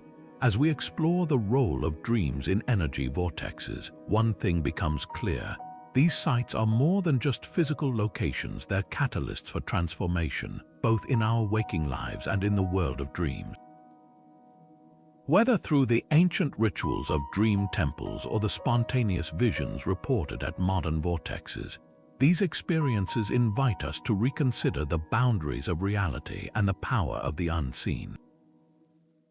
They remind us that the mysteries of energy vortexes aren't just about the land beneath our feet, but about the journeys we take within ourselves. And as we continue to uncover these connections, we may find that the true power of these sites lies not just in their energy, but in their ability to awaken us both in our dreams and beyond. Art has always been a reflection of the human spirit, a way to capture the intangible and give it form. But what if art could do more than just depict the world? What if it could interact with it? This brings us to the fascinating relationship between art and energy vortexes, a connection that spans millennia and bridges the gap between the physical and the metaphysical. From the ancient petroglyphs etched into the stones of Choco Canyon to the striking modern sculptures of Sedona, art has long been a medium through which people have sought to connect with, capture, and even channel the energy of these sacred sites. But how does art achieve this, and what does it reveal about the interplay between creativity and the Earth's hidden forces? Let's start with Choco Canyon, a place where the echoes of ancient artistry still resonate.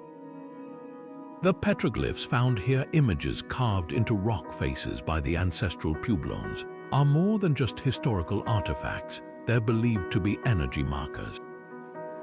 These intricate designs, which include spirals, animals, and celestial symbols, are thought to align with the natural energy flows of the canyon. Some researchers suggest that the petroglyphs were created at specific points where the Earth's energy was most potent, acting as both a map and a conduit for the vortexes that ripple through the landscape.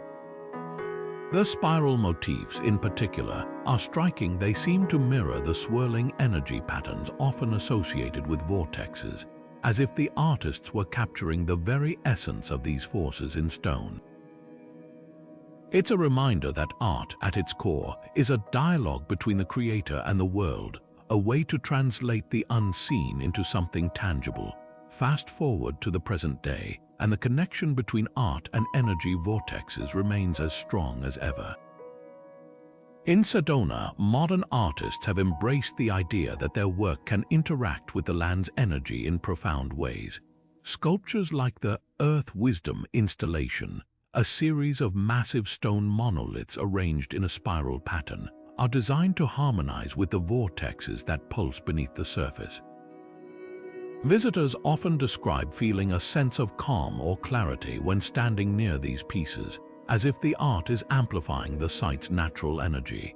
It's a testament to the enduring belief that creativity isn't just about expression, it's about connection, a way to tap into the deeper rhythms of the Earth. But how does art interact with energy vortexes on a fundamental level? One theory lies in the concept of resonance, the idea that certain shapes, patterns, and materials can vibrate in harmony with the Earth's energy fields. Just as a tuning fork resonates at a specific frequency, art created with intention and awareness might align with the subtle energies of a vortex, creating a feedback loop that enhances both the art and the site. This could explain why certain pieces, like the petroglyphs of Choco Canyon or the sculptures of Sedona, feel so alive, as if they're not just static objects but active participants in the energy of the land. It's a reminder that art isn't just something we look at, it's something we experience, a bridge between the physical and the spiritual. The role of creativity in connecting with energy vortexes goes beyond physical art forms. Music, dance, and even storytelling have long been used as ways to engage with the energies of sacred sites. In many indigenous traditions, drumming and chanting are integral to ceremonies held at vortex locations, their rhythms believed to resonate with the Earth's vibrations. Similarly, the act of creating art, whether painting, sculpting, or writing, can be a deeply meditative process, one that aligns the artist with the energy of the site. This connection isn't just about the finished product, it's about the act of creation itself, a way to channel the energy of the vortex into something new and meaningful. As we explore the role of art in energy vortexes, one thing becomes clear. Creativity is more than just a human endeavor. It's a way to engage with the world on a deeper level. Whether through the ancient petroglyphs of Choco Canyon, the modern sculptures of Sedona, or the rhythmic drumming of a sacred ceremony, art offers us a way to connect with the Earth's energy, to translate its mysteries into something we can see, touch, and feel. And in doing so, it reminds us that the power of these sites isn't just in their energy, it's in our ability to interact with it, to create something beautiful and enduring from the forces that flow through us all. Modern technology has revolutionized the way we study energy vortexes, offering tools that would have seemed like science fiction just a few decades ago.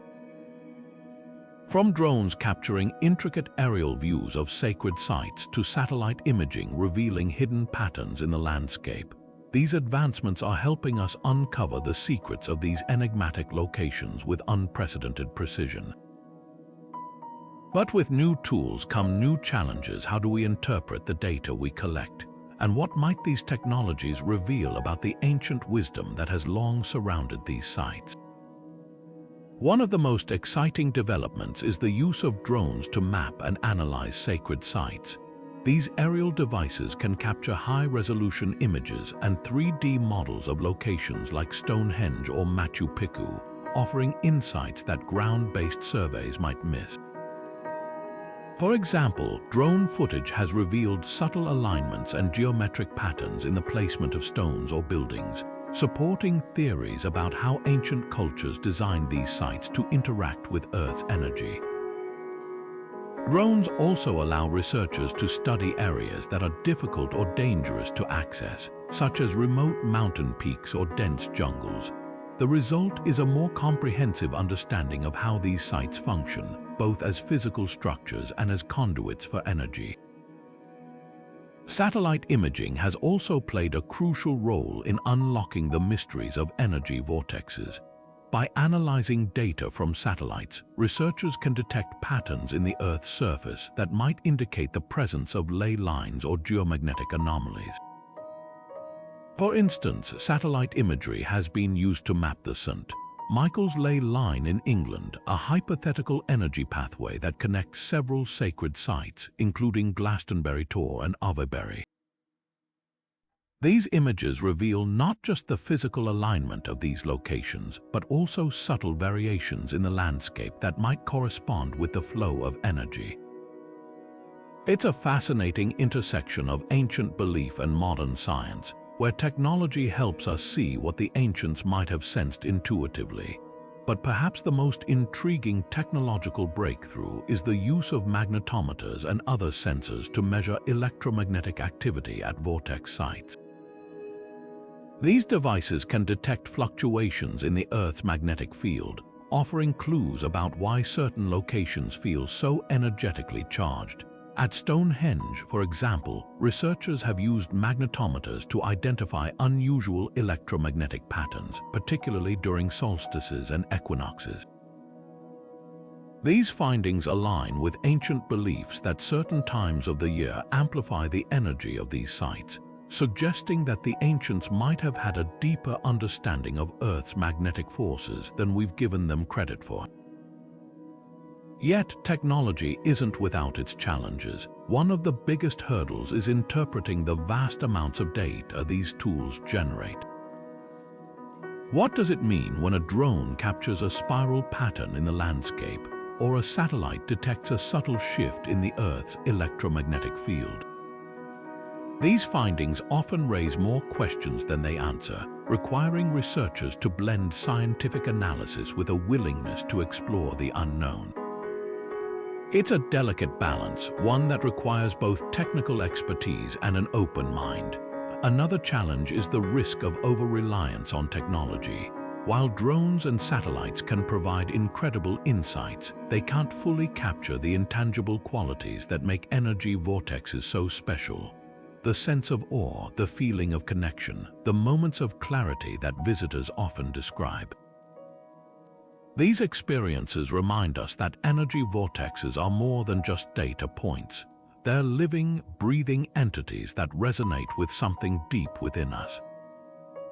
Technology can help us understand these sites, but it can't replace the human element, the stories, the rituals, the sense of wonder that has drawn people to these places for millennia.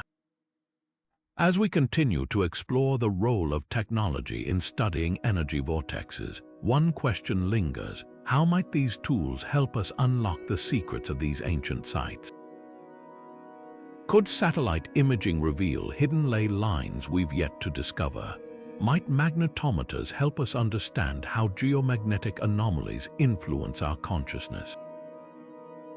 The possibilities are as vast as the mysteries themselves, offering a tantalizing glimpse into a future where science and spirituality converge. And as we push the boundaries of what technology can reveal, we're reminded that the true power of these sites lies not just in the data we collect, but in the questions they inspire, questions that challenge us to see the world and ourselves in new and profound ways. Tourism has become a double-edged sword for energy vortexes, offering both opportunities and challenges for these sacred sites. On one hand, the influx of visitors has brought much-needed attention and resources to places like Stonehenge and Sedona, helping to preserve their cultural and historical significance. On the other hand, the sheer volume of tourists can strain these delicate environments, raising important ethical questions about how we interact with and protect these powerful spaces. How do we balance the desire to experience these sites with the responsibility to safeguard their energy and integrity? The answer lies somewhere between preservation and respect, a delicate dance that requires both awareness and action. Take Stonehenge, for example, one of the most iconic energy vortexes in the world. Every year, millions of visitors flock to this ancient stone circle, drawn by its mystique and grandeur. While tourism has funded vital conservation efforts, the constant foot traffic and infrastructure development have taken a toll on the site's natural energy. Researchers have noted changes in the electromagnetic fields around Stonehenge, potentially linked to the impact of human activity. It's a reminder that even the most enduring sites are vulnerable to the pressures of modern life. Yet the challenge isn't just about physical preservation. It's also about maintaining the spiritual essence of these places. How do we ensure that the energy of Stonehenge remains intact, even as it becomes a global tourist destination? Sedona, Arizona presents a different but equally complex scenario. Known for its striking red rock formations and powerful vortexes, Sedona has become a hotspot for spiritual seekers and wellness enthusiasts. While this has boosted the local economy, it has also led to commercialization, with businesses capitalizing on the town's mystical reputation. From vortex tours to crystal shops, the commodification of Sedona's energy has sparked debates about authenticity and exploitation. Some argue that these experiences make the energy of the vortexes more accessible, while others worry that the spiritual significance of these sites is being diluted.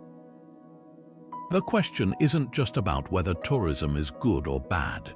It's about how we engage with these places in a way that honors their sacredness. The impact of tourism on energy vortexes isn't just physical or economic, it's energetic as well.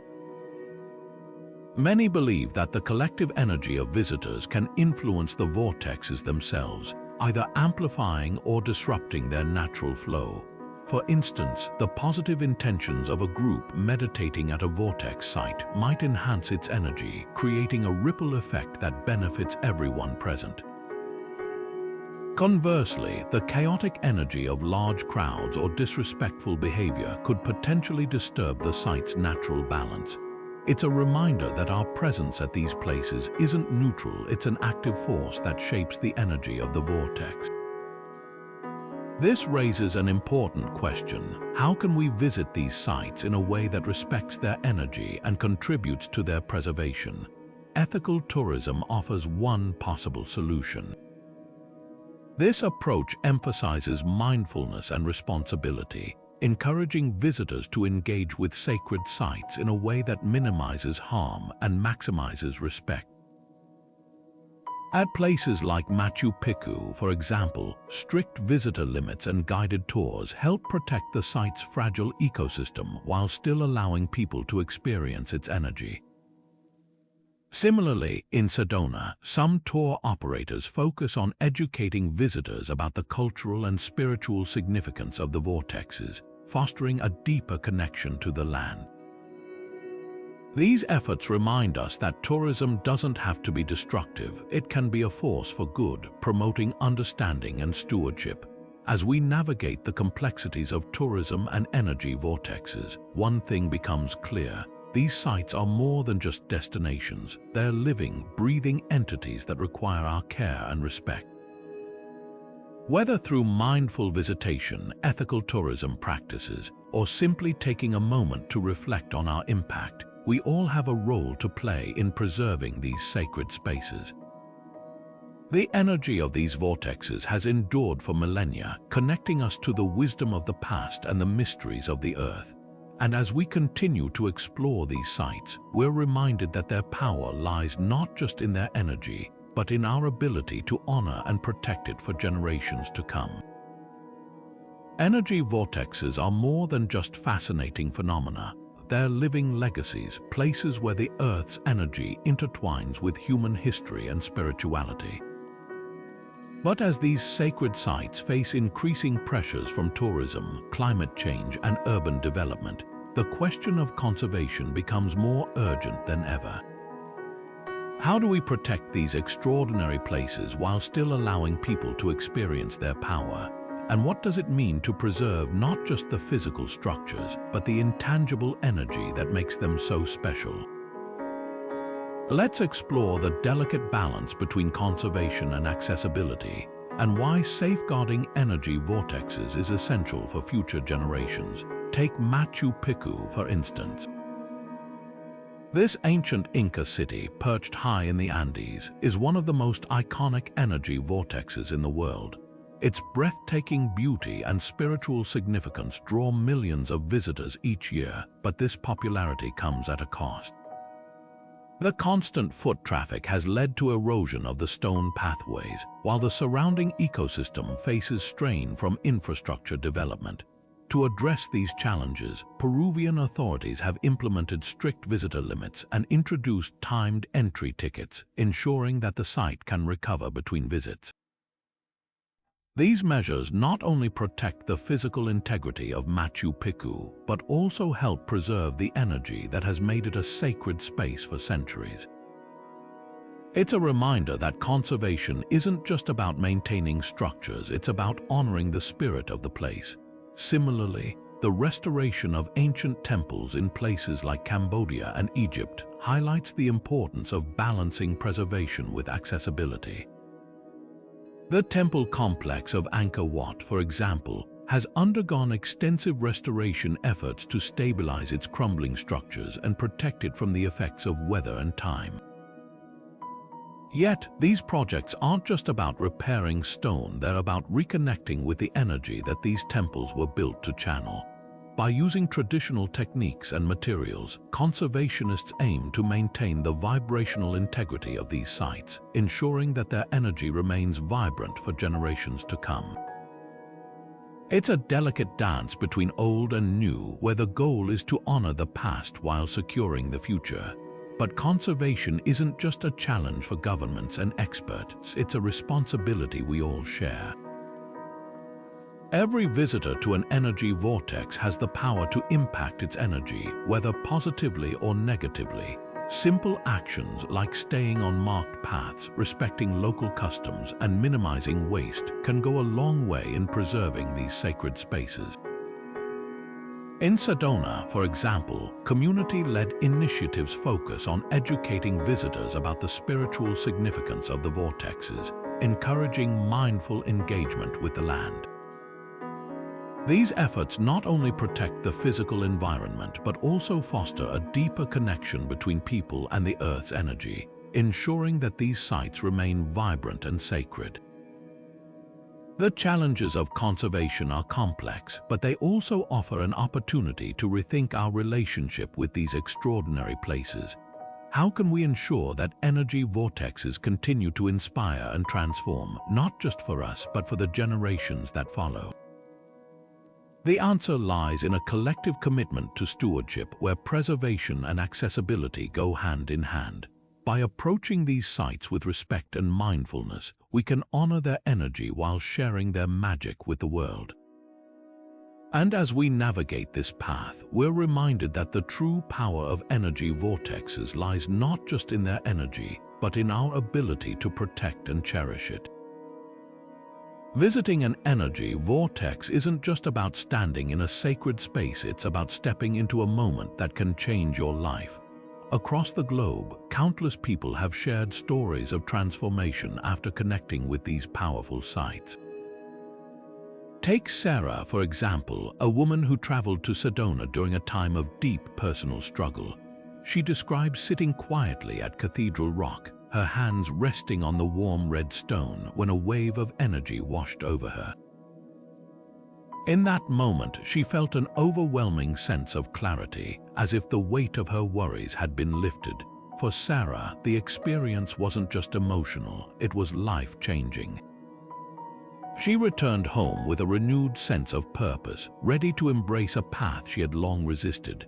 Stories like Sarah's aren't rare. They're a testament to the profound impact energy vortexes can have on those who seek them out. Then there's Michael, a man who visited the ancient ruins of Machu Picchu during a period of physical illness.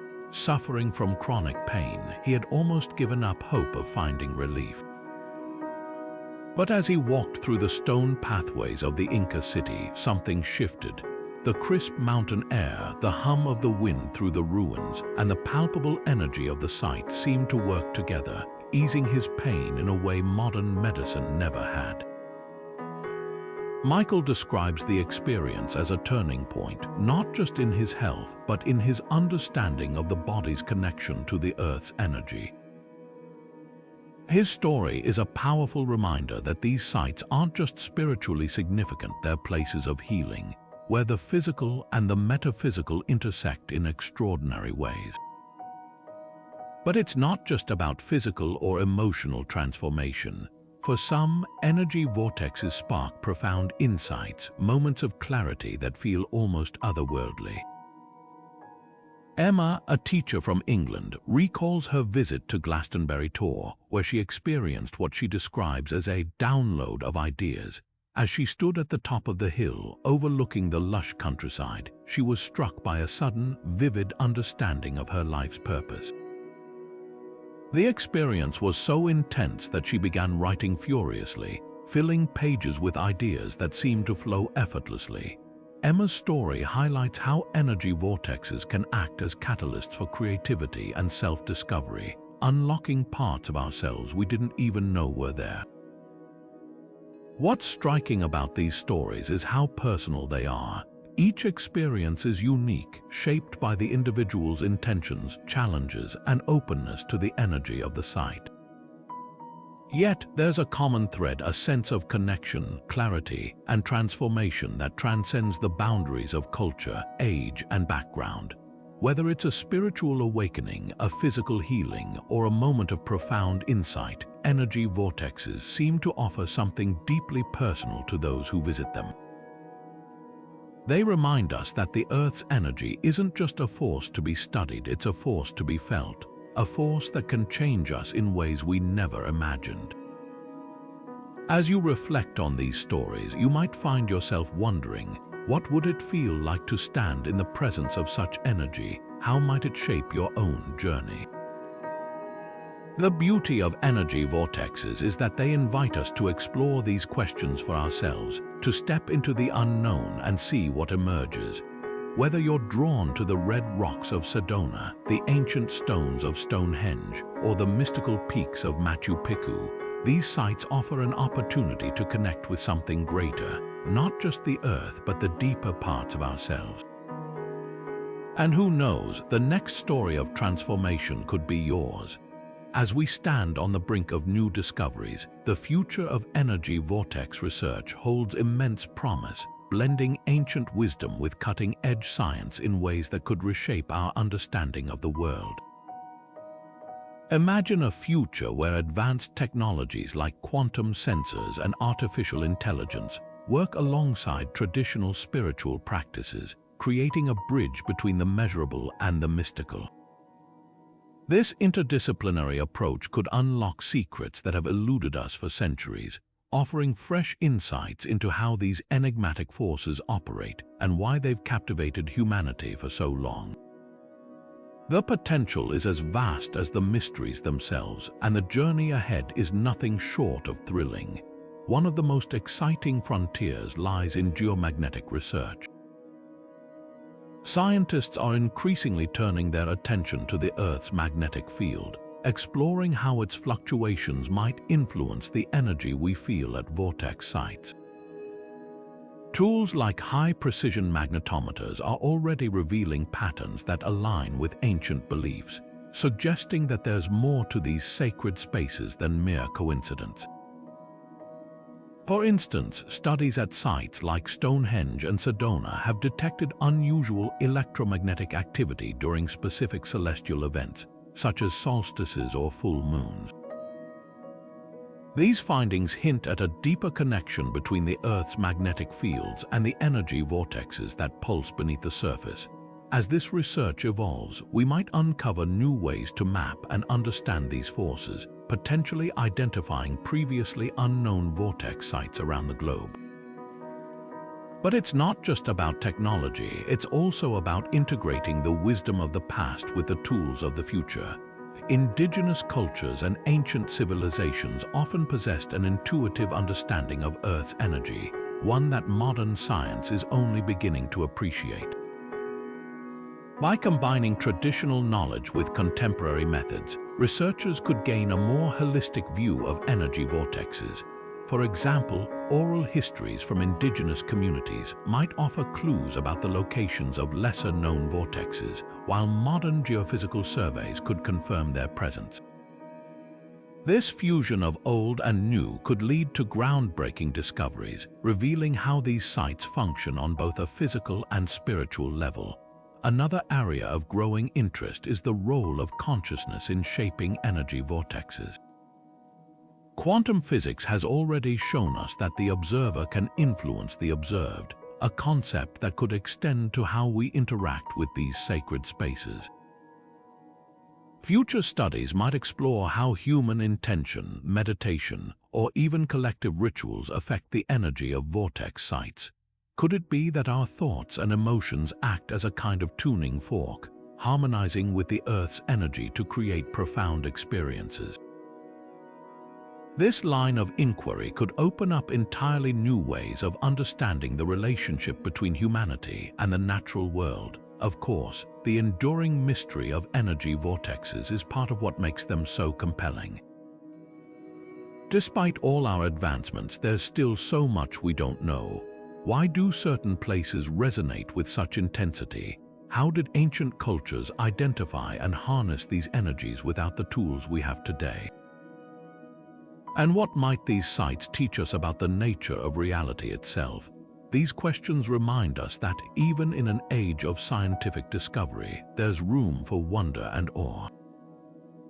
Energy vortexes challenge us to look beyond the visible, to explore the boundaries of what we think we know, and to embrace the possibility that the Earth holds secrets we've only begun to glimpse. As we look to the future, one thing is certain: the study of energy vortexes is far from over. Whether through the lens of science, spirituality, or a blend of both, these sites continue to inspire and intrigue, offering a glimpse into the extraordinary forces that shape our world. And as we uncover more about their mysteries, we're reminded that the journey of discovery is just as important as the destination. After all, the true power of energy vortexes lies not just in their energy, but in their ability to connect us, to the earth, to each other, and to the endless possibilities that lie ahead. As we reach the end of this journey through the mysteries of energy vortexes, it's worth taking a moment to reflect on what we've uncovered. From the towering pyramids of Egypt to the serene stone circles of England, these sacred sites have captivated humanity for millennia, serving as both spiritual sanctuaries and scientific enigmas. We've explored how ancient cultures, separated by vast distances and centuries, all arrived at similar conclusions about the existence of concentrated energy points. Whether through the precise geometry of sacred architecture, the alignment with celestial events, or the intuitive practices of shamans and priests, these civilizations recognized something profound in the land beneath their feet, something we're still striving to understand today. The interplay between science and spirituality has been a recurring theme throughout this exploration. On one hand, modern technology like magnetometers and satellite imaging is helping us measure and map the subtle forces at these sites, shedding light on the geomagnetic anomalies and ley lines that might explain their power. On the other hand, the spiritual experiences reported by countless visitors remind us that there's more to these places than what can be measured. The sense of peace, clarity, or even transformation that people feel at vortex sites suggests that these energies resonate not just with the earth, but with something deep within us. It's a reminder that the mysteries of energy vortexes exist at the intersection of the seen and unseen, the tangible and the transcendent. This duality invites us to approach these phenomena with both curiosity and humility. While science offers us tools to explore and explain, spirituality encourages us to experience and connect. The beauty of energy vortexes lies in their ability to bridge these two worlds, offering us a glimpse into the profound interconnectedness of all things.